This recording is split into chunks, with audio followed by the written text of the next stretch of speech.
शिवपुराण के श्रवण की विधि क्या है, जानते हैं इस अध्याय में।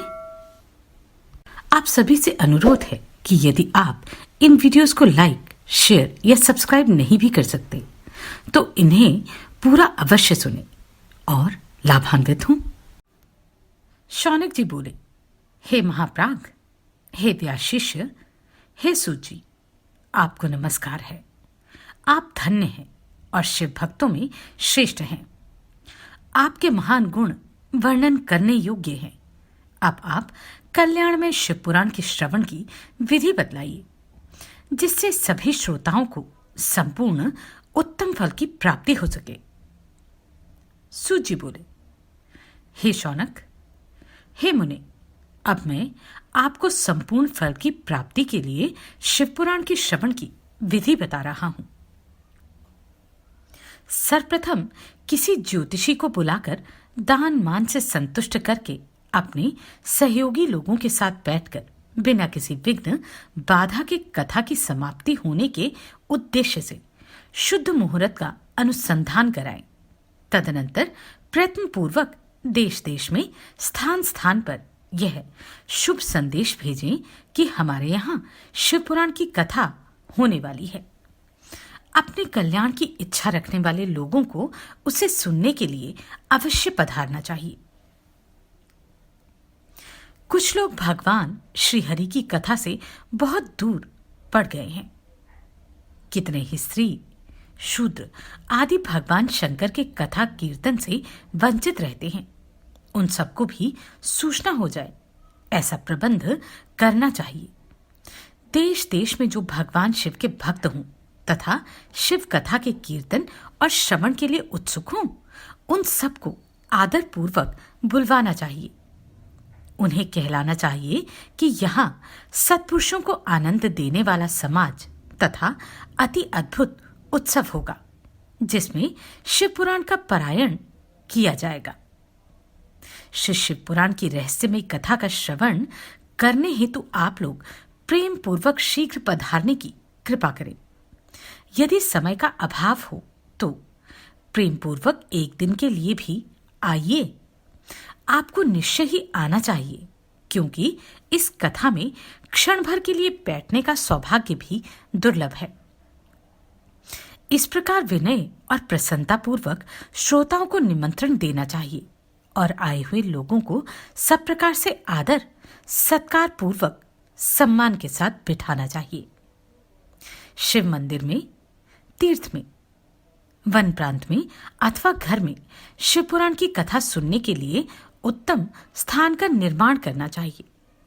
कथा भूमि को लीप कर शोधन करना चाहिए तथा धातु आदि से उस स्थान को सुशोभित करना चाहिए। महोत्सव के साथ साथ वहां अद्भुत तथा सुंदर व्यवस्था कर लेनी चाहिए। कथा के लिए अनुपयोगी घर के साथ सामान को हटाकर घर के किसी एकांत कोने में सुरक्षित रख देना चाहिए। केले के खंभों से सुशोभित एक ऊंचा कथा मंडप तैयार कराएं। उसे सब ओर फल पुष्प आदि से तथा सुंदर चंदोवे से अलंकृत करें और चारों ओर ध्वजा पताका लगाकर तरह तरह के सामानों से सजाकर सुंदर शोभा संपन्न बना दें। भगवान शिव के प्रति सब प्रकार से उत्तम भक्ति करनी चाहिए, क्योंकि वही सब तरह से आनंद का विधान करने वाली है।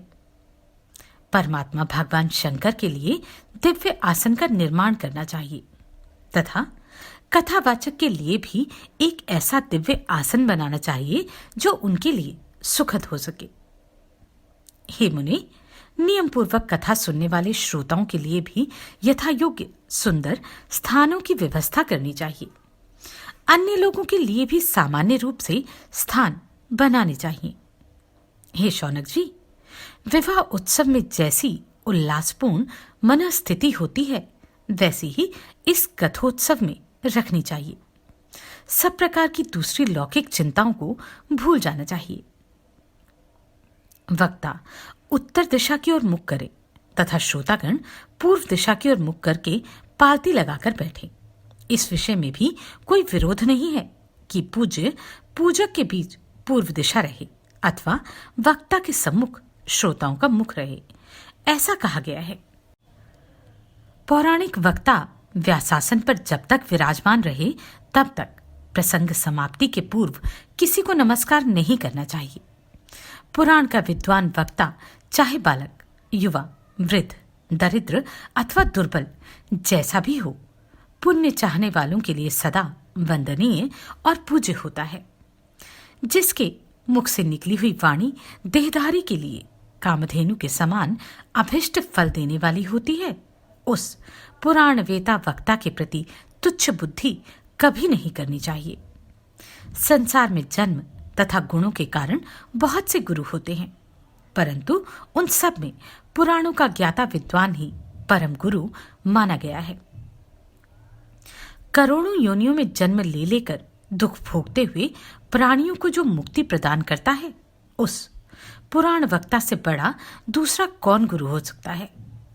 पुराण वेता पवित्र, दक्ष, शांत, ईर्ष्या पर विजय पाने वाला, साधु और दयालु होना चाहिए।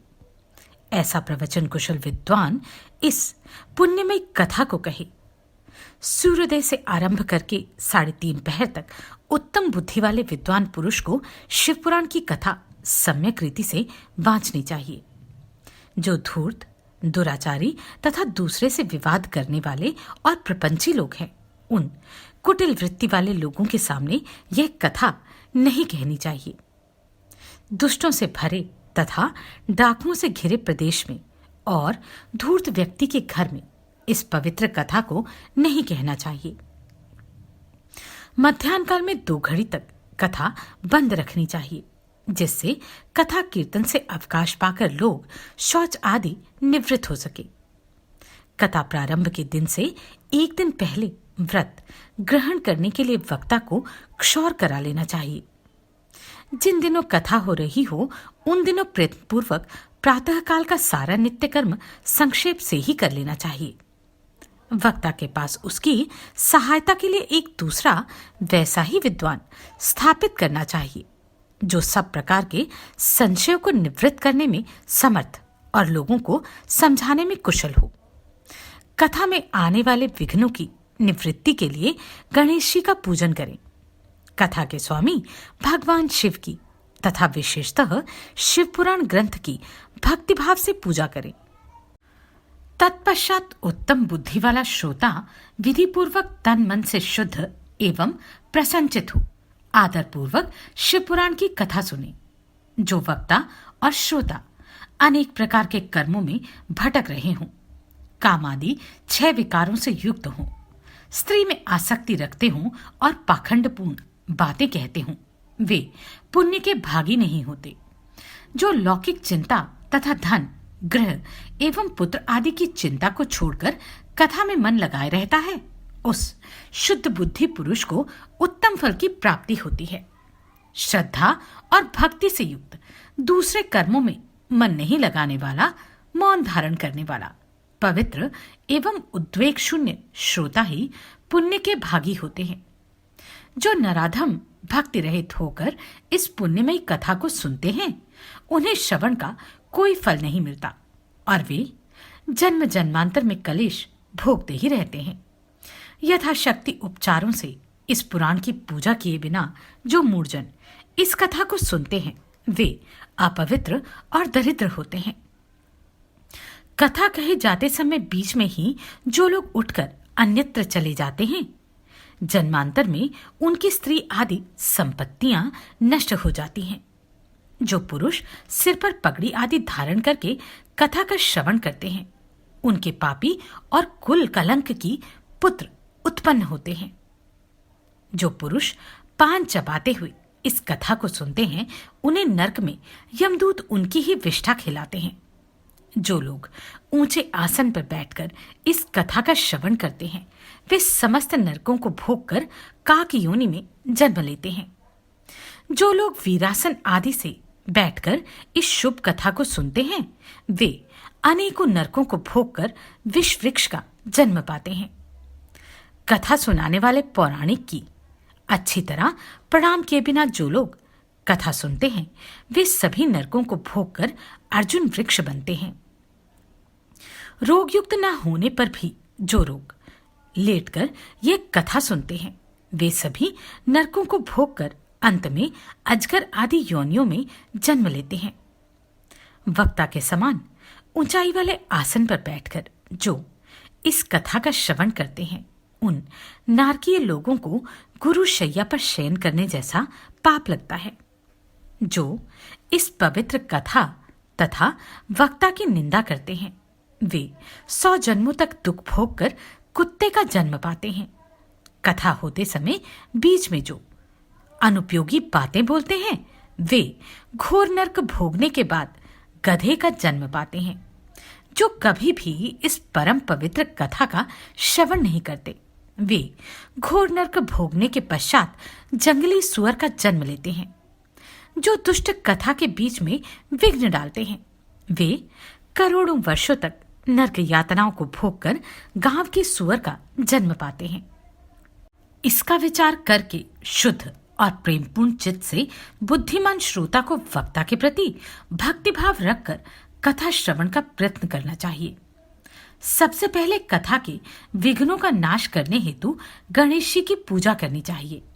अपने नित्य कर्म को संक्षेप में संपन्न करके प्रायश्चित करना चाहिए। नवग्रह और सर्वतोभद्र देवताओं का पूजन करके शिव पूजा की बताई गई विधि से शिव पुराण की पुस्तक का अर्चन करना चाहिए। पूजन के अंत में विनम्र होकर बड़ी भक्ति के साथ दोनों हाथ जोड़कर साक्षात शिव स्वरूपिणी पुस्तक की इस प्रकार स्तुति करनी चाहिए। श्री शिव पुराण के रूप में आप प्रत्यक्ष सदाशिव हैं। हमने कथा सुनने के लिए आपको अंगीकार किया है। आप हम पर प्रसन्न हो। मेरा जो मनोवांछित हो उसे आप कृपा पूर्वक संपन्न करें। मेरा यह कथा श्रवण निर्विघ्न रूप से सुसंपन्न हो। कर्मरूपी ग्रह से ग्रस्त शरीर वाले मुझ दीन का आप संसार सागर से उद्धार कीजिए। हे शंकर, मैं आपका दास हूं।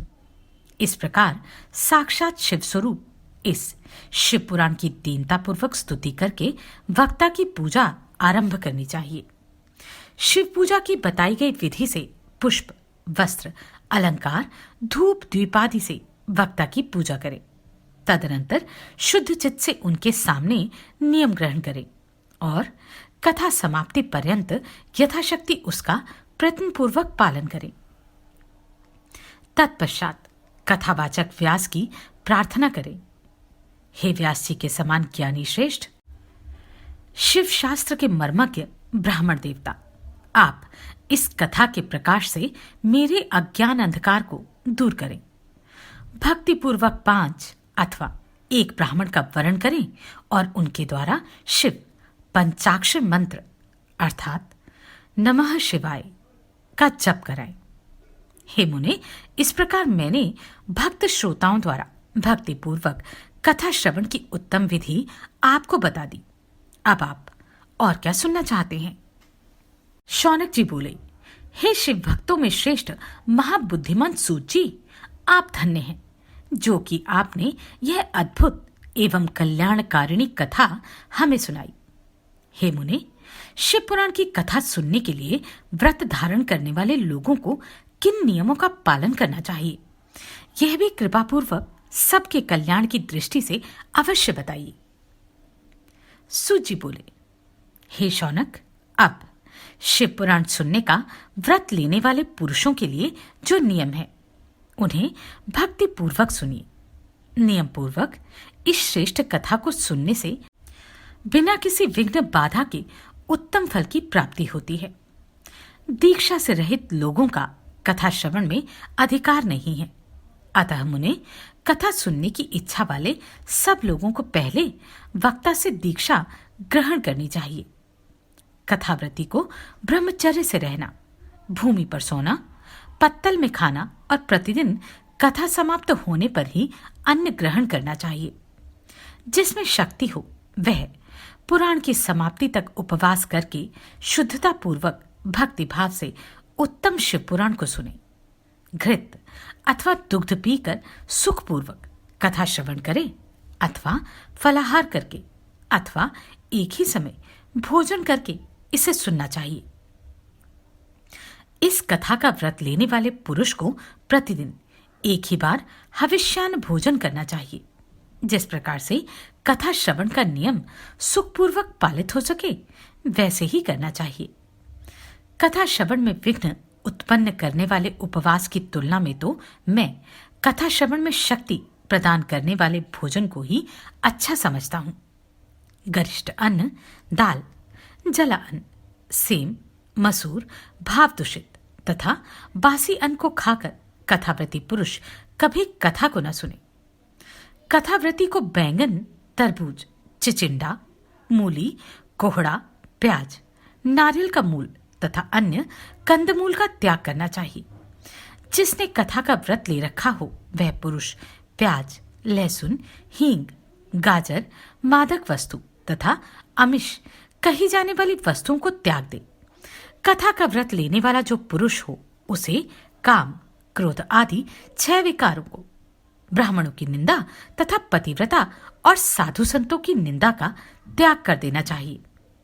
कथा श्रवण का व्रत धारण करने वाला व्यक्ति रजस्वला स्त्री को ना देखे, पतित मनुष्यों की कथा की बात ना सुने, ब्राह्मणों से द्वेष रखने वालों और वेद बहिष्कृत मनुष्यों के साथ संभाषण न करे।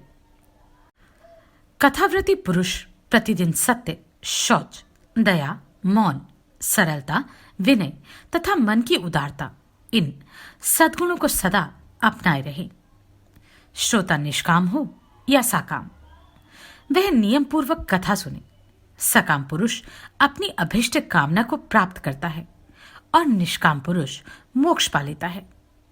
दरिद्र, क्षय का रोगी, पापी, भाग्यहीन तथा संतान रहित पुरुष भी इस उत्तम कथा को सुने। काकवंध्या आदि जो 7 प्रकार की दुष्टा स्त्रियां हैं तथा जिस स्त्री का गर्भ गिर जाता हो, इन सभी को शिवपुराण की उत्तम कथा सुननी चाहिए। हे मुने, स्त्री हो या पुरुष, सबको यत्नपूर्वक विधि विधान से शिवपुराण की उत्तम कथा सुननी चाहिए। इस शिवपुराण की कथा पारायण के दिनों को अत्यंत उत्तम और करोड़ों यज्ञों के समान पवित्र मानना चाहिए। इन श्रेष्ठ दिनों में विधि पूर्वक जो थोड़ी सी भी वस्तु दान की जाती है उसका अक्षय फल मिलता है। इस प्रकार व्रत धारण करके इस परम श्रेष्ठ कथा का श्रवण करके आनंद पूर्वक श्रीमान पुरुषों को इसका उद्यापन करना चाहिए। इसके उद्यापन की विधि शिव चतुर्दशी के उद्यापन के समान है। अतः यहाँ बताए गए फल की आकांक्षा वाले धनाढ्य लोगों को उसी प्रकार से उद्यापन करना चाहिए। अल्प वित्त वाले भक्तों के लिए प्राय उद्यापन की आवश्यकता नहीं है। वे तो कथा श्रवण मात्र से पवित्र हो जाते हैं। शिव जी के निष्काम भक्त तो शिव स्वरूप ही होते हैं। हे महर्षि, इस प्रकार शिव पुराण की कथा के पाठ एवं श्रवण संबंधी यज्ञोत्सव की समाप्ति होने पर श्रोताओं को भक्ति एवं प्रयत्नपूर्वक भगवान शिव की पूजा की भांति पुराण पुस्तक की भी पूजा करनी चाहिए। तदनंतर विधिपूर्वक वक्ता का भी पूजन करना चाहिए। पुस्तक को आच्छादित करने के लिए नवीन एवं सुंदर बस्ता बनाएं और उसे बांधने के लिए दृढ़ एवं दिव्य सूत्र लगाएं। फिर उसका विधिवत पूजन करें। पुराणों के लिए जो लोग नया वस्त्र और सूत्र देते हैं वे जन्म जन्मांतर में भोग और ज्ञान से संपन्न होते हैं। कथावाचक को अनेक प्रकार के बहुमूल्य पदार्थ देने चाहिए और उत्तम वस्त्र, आभूषण और सुंदर पात्र आदि विशेष रूप से देने चाहिए। पुराण के आसन रूप में जो लोग कंबल, मृगचर्म, वस्त्र, चौकी, तख्ता आदि प्रदान करते हैं वे स्वर्ग प्राप्त करके यथेच सुखों का उपभोग पुनः कल्प पर्यंत ब्रह्मलोक में रहकर अंत में शिवलोक प्राप्त करते हैं। मुनिश्रेष्ठ, इस प्रकार महान उत्सव के समय पुस्तक और वक्ता की विधिवत पूजा करके वक्ता की सहायता के लिए स्थापित किए गए पंडित का भी उसी के अनुसार उससे कुछ ही कम धन आदि के द्वारा सत्कार करें। वहां आए हुए ब्राह्मणों को अन्न, धन आदि का दान करें। साथ ही गीत, वाद्य और नृत्य आदि के द्वारा महान उत्सव करें। हे मुने, यदि श्रोता विरक्त हो तो उसके लिए कथा समाप्ति के दिन विशेष रूप से उस गीता का पाठ करना चाहिए जिसे श्री रामचंद्र जी के प्रति भगवान शिव ने कहा था। यदि श्रोता गृहस्थ हो तो उस बुद्धिमान को उस श्रवण कर्म की शांति के लिए शुद्ध हविष्य के द्वारा होम करना चाहिए। हे मुने, रुद्र संहिता के प्रत्येक श्लोक द्वारा होम करें अथवा गायत्री मंत्र से होम करना चाहिए, क्योंकि वास्तव में यह पुराण गायत्रीमय ही है। अथवा शिव पंचाक्षर मूल मंत्र से हवन करना उचित है। होम करने की शक्ति ना हो तो विद्वान पुरुष यथाशक्ति हवनीय हविष्य का ब्राह्मण को दान करें। न्यूनारिक्त रूप से दोषों की शांति के लिए भक्ति पूर्वक शिव सहस्त्र नाम का पाठ अथवा श्रवण करें। इससे सब कुछ सफल होता है, इसमें संशय नहीं है, क्योंकि तीनों लोकों में उससे बढ़कर कोई वस्तु नहीं है। कथा श्रवण संबंधी व्रत की पूर्णता की सिद्धि के लिए 11 ब्राह्मणों को मधु मिश्रित खीर भोजन कराएं और उन्हें दक्षिणा दें। मुने, यदि शक्ति हो तो 3 पल अर्थात 12 तोला सोने का एक सुंदर सिंहासन बनवाएं और उस पर उत्तम अक्षरों में लिखी अथवा लिखाई हुई शिव पुराण की पुस्तक विधि पूर्वक स्थापित करें। तत्पश्चात पुरुष आवाहन आदि विविध उपचारों से उसकी पूजा करके दक्षिणा चढ़ाए। तदनंतर जितेंद्रिय आचार्य का वस्त्र, आभूषण एवं गंध आदि से पूजन करके उत्तम बुद्धि वाला श्रोता भगवान शिव के संतोष के लिए दक्षिणा सहित वह पुस्तक उन्हें समर्पित कर दे। हे शौनक, इस पुराण के उस दान के प्रभाव से भगवान शिव का अनुग्रह पाकर पुरुष भव बंधन से मुक्त हो जाता है। इस तरह विधि विधान का पालन करने पर श्री संपन्न शिव पुराण संपूर्ण फल को देने वाला तथा भोग और मोक्ष का दाता होता है। हे मुने, मैंने आपको शिव पुराण का यह सारा महात्म्य जो संपूर्ण अभिष्ट को देने वाला है बता दिया। आप और क्या सुनना चाहते हैं? श्री संपन्न शिव पुराण समस्त पुराणों का तिलक स्वरूप माना गया है। यह भगवान शिव को अत्यंत प्रिय, रमणीय तथा भवरोग का निवारण करने वाला है। जो सदा भगवान विश्वनाथ का ध्यान करते हैं, जिनकी वाणी शिव के गुणों की स्तुति करती है और जिनके दोनों कान उनकी कथा सुनते हैं, इस जीव जगत में उन्हीं का जन्म लेना सफल है। वे निश्चय ही संसार सागर से पार हो जाते हैं। भिन्न भिन्न प्रकार के समस्त गुण जिनके सच्चिदानंदमय स्वरूप का कभी स्पर्श नहीं करते, जो अपनी महिमा से जगत के बाहर और भीतर वाणी एवं मनोवृत्ति रूप में प्रकाशित होते हैं, उन अनंत आनंद घन रूप परम शिव की मैं शरण लेता हूं। आप सभी को कोटि कोटि साधुवाद। आपने इन वीडियोस को इतना प्रेम दिया। नमस्कार, मैं आभा शर्मा जावास। यदि आपको मेरा ये प्रयत्न सराहनीय लगा हो तो मुझे सब्सक्राइब करके प्रोत्साहित करें।